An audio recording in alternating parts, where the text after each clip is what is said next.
আসসালামু আলাইকুম। দুপুরের শীর্ষ সংবাদে স্বাগত জানাচ্ছি আমি সুমনা সুমা। প্রধানমন্ত্রীর প্রথম চীন সফর, গুরুত্ব পাবে রাজনৈতিক ও অর্থনৈতিক সম্পর্ক। প্রথমবারের মতো লোকসানে দেশের পুরো ব্যাংক খাত। গণমাধ্যমের স্বাধীনতা নিশ্চিতে কাজ করছে সরকার, তথ্যমন্ত্রী। বাংলাদেশ ব্যাংকের রিজার্ভ চুরি, আতিউর সহ 64 ব্যক্তি প্রতিষ্ঠানের সম্পৃক্ততা। ঘুম থেকে ডেকে নিয়ে মুন্সিগঞ্জে ব্যবসায়ীকে কুপিয়ে হত্যা। ঝালকাঠিতে আওয়ামী লীগের 25 নেতার 33 অস্ত্রের লাইসেন্স বাতিল। গৃহকর্মীকে গরম কড়াইয়ের ছেঁকা, এসআই দম্পতি গ্রেপ্তার। গ্রেপ্তারের ভয়ে মুসল্লিদের সিজদায় রেখে পালালেন ইমাম। গাজীপুরে পোশাক কারখানায় পানি পান করে অসুস্থ 3 শতাধিক শ্রমিক। ধর্ষণে অচেতন শিশুকে পানিতে চুবিয়ে হত্যা করে নদীর তলদেশে পুঁতিয়ে রাখা হয়। আগামী বিশ্বকাপে আর দেখা যাবে না মেসিকে। ইরানের অর্থ ফেরত দেবে যুক্তরাষ্ট্র, ট্রাম্প। সরকারি কর্মচারীদের জন্য স্মার্টফোন ব্যবহার নিষিদ্ধ করলো আফগানিস্তান। শুনছিলেন শিরোনাম, এবার বিস্তারিত। আগামী সোমবার 5 দিনের সরকারি সফরে চীন যাচ্ছেন প্রধানমন্ত্রী ও বিএনপির চেয়ারম্যান তারেক রহমান।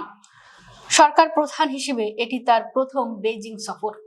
সফরে তিনি চীনের প্রেসিডেন্ট শি জিনপিং, প্রধানমন্ত্রী এবং চীনা কমিউনিস্ট পার্টির চেয়ারম্যানের সঙ্গে বৈঠক করবেন। এছাড়া জলবায়ু বিষয়ক একটি আন্তর্জাতিক সম্মেলনে অংশ নেবেন। বেইজিং এ বাংলাদেশের উদ্যোগে আয়োজিত ইনভেস্টমেন্ট সামিটে যোগ দিয়ে চীনা বিনিয়োগকারীদের সামনে দেশের বিনিয়োগ সম্ভাবনা তুলে ধরবেন তিনি। একই সঙ্গে চীনের বহুজাতিক প্রতিষ্ঠান চেরি, হান্ডা ও চায়না টেক্সের প্রতিনিধিদের সঙ্গেও বৈঠক করবেন। বিশ্লেষকদের মতে বর্তমান ভূরাজনৈতিক বাস্তবতায় এ সফর বাংলাদেশ চীন সম্পর্ককে নতুন মাত্রা দিতে পারে এবং বিনিয়োগ ও বাণিজ্য সম্প্রসারণে ইতিবাচক ভূমিকা রাখবে। প্রথমবারের মতো লোকসানে দেশের পুরো ব্যাংক খাতের দুর্দশার চিত্র ফুটে উঠেছে ব্যাংকগুলোর মুনাফায়। কিছু বহুজাতিক ও বেসরকারি খাতের ব্যাংক উচ্চ মুনাফা করলেও লুণ্ঠনের শিকার ব্যাংকগুলোর উচ্চ লোকসান পুরো খাতকে আবার লোকসানি খাতে পরিণত করেছে। 2025 সালে সার্বিকভাবে ব্যাংক খাত লোকসান করেছে 1,36,000 কোটি টাকা। মূলত একীভূত হতে যাওয়া 5 ব্যাংক ও অনিয়ম হওয়া ব্যাংকগুলোর উচ্চ লোকসান পুরো খাতের লোকসানকে নতুন উচ্চতায় নিয়ে গেছে। ব্যাংক সংস্কার উদ্যোগের ফলে এই চিত্র ফুটে উঠেছে। এর আগে 2004 ও 2006 সালে ব্যাংক সংস্কার কর্মসূচির সময়ও ব্যাংক খাত লোকসান করেছিল। আর 2012 সালে পুরো খাত লোকসান করেছিল সোনালী ব্যাংকের হল মার্ক কেলেঙ্কারির কারণে। বাংলাদেশ ব্যাংক প্রকাশিত ফিনান্সিয়াল স্টেবিলিটি ও মাসিক প্রতিবেদন থেকে এ তথ্য পাওয়া গেছে। তথ্য ও সম্প্রচার মন্ত্রী জহিরুদ্দিন স্বপন বলেছেন, দেশে গণমাধ্যমের স্বাধীনতা নিশ্চিত করতে সরকার ধারাবাহিকভাবে কাজ করে যাচ্ছে। একই সঙ্গে গণতান্ত্রিক রাষ্ট্র ব্যবস্থা শক্তিশালী করতে সব অংশীজনকে নিয়ে সংস্কার কার্যক্রম এগিয়ে নেওয়া হচ্ছে। বৃহস্পতিবার রাজধানীর হোটেল ইন্টারকন্টিনেন্টালে জাতীয় গণমাধ্যম কমিশনের রূপরেখা প্রণয়নের লক্ষ্যে আয়োজিত এক কর্মশালায় প্রধান অতিথির বক্তব্যে তিনি এসব কথা বলেন। বাংলাদেশ ব্যাংকের রিজার্ভ চুরির ঘটনায় সাবেক গভর্নর ডক্টর আতিউর রহমান সহ 64 ব্যক্তি ও প্রতিষ্ঠানের সম্পৃক্ততা পেয়েছে পুলিশের অপরাধ তদন্ত বিভাগ সিআইডি। খসড়া অভিযোগপত্র প্রস্তুত করে আইনি পরামর্শের জন্য অ্যাটর্নি জেনারেল কাছে হস্তান্তর করেছে সিআইডি। বৃহস্পতিবার সিআইডির মুখপাত্র জসিমউদ্দিন খান জানান, বাংলাদেশ ব্যাংকের রিজার্ভ চুরির মামলার খসড়া অভিযোগপত্র প্রস্তুত করেছে পুলিশের অপরাধ তদন্ত বিভাগ। এই আর্থিক কেলেঙ্কারির ঘটনায় দেশি বিদেশি মোট 64 ব্যক্তি ও প্রতিষ্ঠানকে অভিযুক্ত করা হয়েছে। প্রায় 10,000 পৃষ্ঠার এই খসড়া অভিযোগপত্রটি চূড়ান্ত আইনি পরামর্শের জন্য এরই মধ্যে অ্যাটর্নি জেনারেল কার্যালয়ে হস্তান্তর করা হয়েছে। মুন্সিগঞ্জের রহুজং উপজেলায় সোহেল মুন্সি নামে এক ভাঙারি ব্যবসায়ীকে ঘর থেকে ডেকে উঠানে এনে ধারালো অস্ত্র দিয়ে কুপিয়ে হত্যা করেছে অজ্ঞাতনামা দুষ্কৃতকারীরা। হত্যাকাণ্ড শেষে ওই ব্যবসায়ীর ব্যবহৃত মোটর সাইকেলটিতে আগুন ধরে দিয়ে পালিয়ে যায় তারা। বুধবার রাত আনুমানিক 1:30 থেকে 2টার মধ্যে উপজেলার গাউদিয়া ইউনিয়নের কালুরগাঁও গ্রামে এই হত্যাকাণ্ডের ঘটনা ঘটে। নিহত সোহেল মুন্সি কালুরগাঁও গ্রামের মৃত ইসমাইল মুন্সির ছেলে। ঝালকাঠিতে আওয়ামী লীগ ও এর অঙ্গ সংগঠনের 25 জন নেতা কর্মীর 33টি আগ্নেয়াস্ত্রের লাইসেন্স বাতিল করেছে জেলা প্রশাসন। জেলা প্রশাসনের একটি অফিস আদেশে জানানো হয়, স্বরাষ্ট্র মন্ত্রণালয়ের নির্দেশনা অনুযায়ী জনস্বার্থে এসব অস্ত্রের লাইসেন্স বাতিল করা হয়েছে। বাতিল হওয়া লাইসেন্সধারীদের মধ্যে রয়েছেন সদর উপজেলা আওয়ামী লীগের সাধারণ সম্পাদক হাফিজ আল মাহমুদ, জেলা যুবলীগের আহ্বায়ক রেজাউল করিম জাকির, যুগ্ম আহ্বায়ক কামাল শরীফ, সাবেক পৌর মেয়র আফজাল হোসেন রানা, জেলা আওয়ামী লীগের অর্থ সম্পাদক মনিরুল ইসলাম তালুকদার, সাবেক উপজেলা চেয়ারম্যান সৈয়দ রাজ্জাক আলী সেলিম এবং যুগ্ম সাধারণ সম্পাদক মুজিবুল হক আকন সহ আরো অনেকে। খুলনার সোনাডাঙ্গায় এক কিশোরী গৃহকর্মীকে গরম কড়াই দিয়ে ছেঁকা ও ভয়াবহ নির্যাতনের ঘটনায় মামলা দায়ের করা হয়েছে। এই অভিযোগে সোনাডাঙ্গা থানার কর্মরত পুলিশের সহকারী উপপরিদর্শক সঞ্জয় মিত্র ও তার স্ত্রী SI পপি মিত্রকে গ্রেফতার করেছে পুলিশ। বৃহস্পতিবার সকালে ভুক্তভোগী গৃহকর্মীর মা বাদী হয়ে সোনাডাঙ্গা মডেল থানায় মামলাটি দায়ের করেন। মামলার পরপরই অভিযুক্ত পুলিশ দম্পতিকে গ্রেফতার দেখানো হয়। এদিকে নির্যাতনের শিকার ওই গৃহকর্মীকে চিকিৎসার জন্য খুলনা মেডিকেল কলেজ হাসপাতালে ভর্তি করা হয়েছে। নামাজে ইমামতি করা অবস্থা থেকে পালিয়ে যাওয়া গোলাম আজম নামে এক আসামিকে গ্রেফতার করেছে পুলিশ। গ্রেফতার এড়াতে তিনি ইমামতি করার ভান করেন এবং নামাজের অনুমতি দেওয়ার এক পর্যায়ে সবাইকে সিজদায় রেখে তিনি পালিয়ে যায় বলে জানিয়েছে পুলিশ। তবে শেষ পর্যন্ত তাকে আবারও গ্রেফতার করা হয়।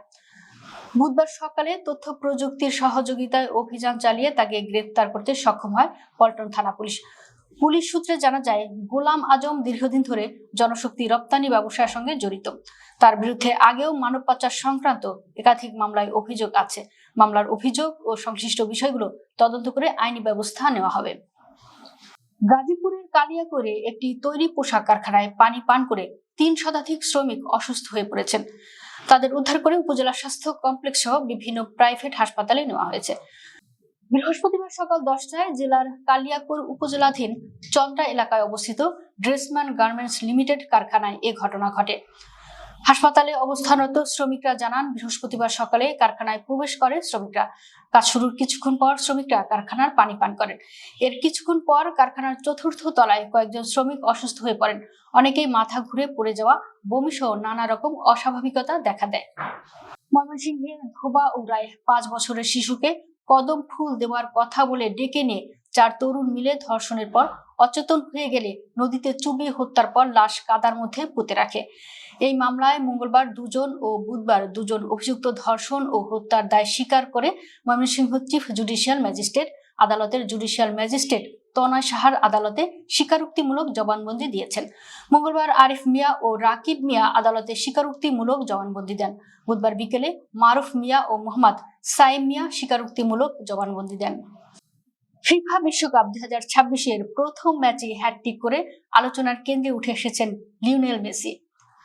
আলজেরিয়ার বিপক্ষে দুর্দান্ত পারফরমেন্সে আর্জেন্টিনাকে জয় এনে দেওয়ার পাশাপাশি বিশ্বকাপের সর্বোচ্চ গোলদাতাদের তালিকায় মিরোস্লাভ ক্লোসার পাশে জায়গা করে নিয়েছেন তিনি। একই সঙ্গে ইতিহাসের প্রথম ফুটবলার হিসেবে খেলেছেন 6ষ্ঠ বিশ্বকাপ। ম্যাচ শেষে 2030 বিশ্বকাপে খেলার সম্ভাবনা নিয়ে প্রশ্ন করা হলে আর্জেন্টাইন অধিনায়ক হেসে স্পষ্ট জবাব দেন, না, এটা কোনোভাবেই সম্ভব নয়। উল্লেখ্য, একই দিনে পর্তুগালের ক্রিস্টিয়ানো রোনালদো 6ষ্ঠ বিশ্বকাপে অংশ নিয়ে মেসির পাশে নাম লেখান। ইরানের জব্দ করা অর্থ যুক্তরাষ্ট্রকে ফেরত দিতে হতে পারে বলে মন্তব্য করেছেন মার্কিন প্রেসিডেন্ট ডোনাল্ড ট্রাম্প। তার ভাষ্য, ওই অর্থ যুক্তরাষ্ট্রের নয় বরং ইরানের। তার মতে, ইরানের অর্থ ফেরত না দিলে ডলারে কেউ বিনিয়োগ করবে না। একসঙ্গে তিনি জানিয়েছেন, ইরান চুক্তির শর্ত মেনে চললে দেশটির পুনর্গঠন ও অর্থনৈতিক উন্নয়নে বড় অঙ্কের বিনিয়োগের পথও খুলে যেতে পারে। বুধবার G7 সম্মেলন শেষে ফ্রান্সে এক সংবাদ সম্মেলনে ডোনাল্ড ট্রাম্প একথা বলেন। খবর আনাদোলুর। মার্কিন প্রেসিডেন্ট বলেন, যুক্তরাষ্ট্র ইরানের বিপুল পরিমাণ অর্থ জব্দ করে রেখেছে এবং তা শেষ পর্যন্ত ফেরত দিতে হবে। আফগানিস্তানের বিভিন্ন অঞ্চলে সরকারি কর্মচারীদের জন্য স্মার্টফোন ব্যবহার বন্ধের নির্দেশ জারি করা হয়েছে। বুধবার দেশটির সর্বোচ্চ নেতা হিবাতুল্লাহ আখুন্দজাদা এ বিষয়ে একটি আদেশ দেন, যেখানে 17 জুন থেকে এই নিষেধাজ্ঞা কার্যকর করা হয়। আদেশটি অনুযায়ী সব সরকারি কর্মচারীকে স্মার্টফোন ব্যবহার সম্পূর্ণভাবে বন্ধ করতে বলা হয়েছে। বিষয়টি নিয়ে একটি চিঠিও গত সপ্তাহে সর্বোচ্চ আদালতের প্রতীক সহ সামাজিক যোগাযোগ মাধ্যমে ছড়িয়ে পড়ে। নির্দেশনায় বলা হয়েছে, এই নিষেধাজ্ঞা থেকে ছাড় দেওয়ার ক্ষমতা কেবল সর্বোচ্চ নেতার হাতেই থাকবে। দর্শক, ভিডিওটি শেষ পর্যন্ত দেখার জন্য আপনাকে অসংখ্য ধন্যবাদ। নিত্য নতুন ভিডিও পেতে আমাদের ইউটিউব চ্যানেলটি সাবস্ক্রাইব করুন এবং নিয়মিত নোটিফিকেশন পেতে বেল বাটনটি ক্লিক করুন। আমাদের ফেসবুক পেজটি ফলো করুন। এছাড়াও আমাদের ভিডিও লাইক, কমেন্ট ও শেয়ার করুন। আল্লাহ হাফেজ।